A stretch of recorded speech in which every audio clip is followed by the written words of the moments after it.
kay Bugoy na Koy kasi laging sinasabi, ang dami mga babae, papangit naman. Pag sinasabi niya na paano ba siya humanap ng babae, parang sinasabi niya kung sino yung, ang tinitignan niya, kung sino yung makakatulong dun sa shit niya. I agree. Pero on some part, tol, di sila pangit eh. Yung mga itsura yung mga babae. Totoo, tol. Pinay. Nakita ko personal eh. Oo. Pinay. May itsura sila. Tsaka pare, Iba yung definition ng pangit sa... Sila, may itsura yung mga babae niya, tol. Kaya di ako naniniwala na totally, ito lang kasi may silbi to, kaya ako kinuha to. Hindi, may beauty rin. Gusto rin niya yung mga beauty ng mga yun.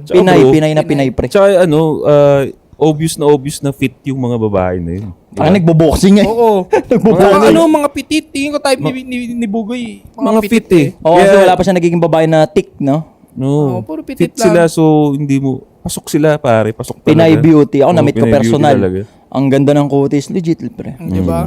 Alagang-alaga. Tapos Alam yung mga mo. nagsabing pangit yung mga yun. Di ba? Actually, ingit lang yun. Kasi sarap ng buhay ng mga babae na yun eh. Diba? Hiwa lang kalamansi, prito-prito lang. Pero nasa mansion, nabibili gusto, pa-travel. Ingit na lang yun actually. Nagagalit sila na dalawa doon daw yung wife, tatlo yung wife. Ba't niloloko ka rin naman ah? Di ba? Hindi mo lang alam, no? At least yun legal. Oo.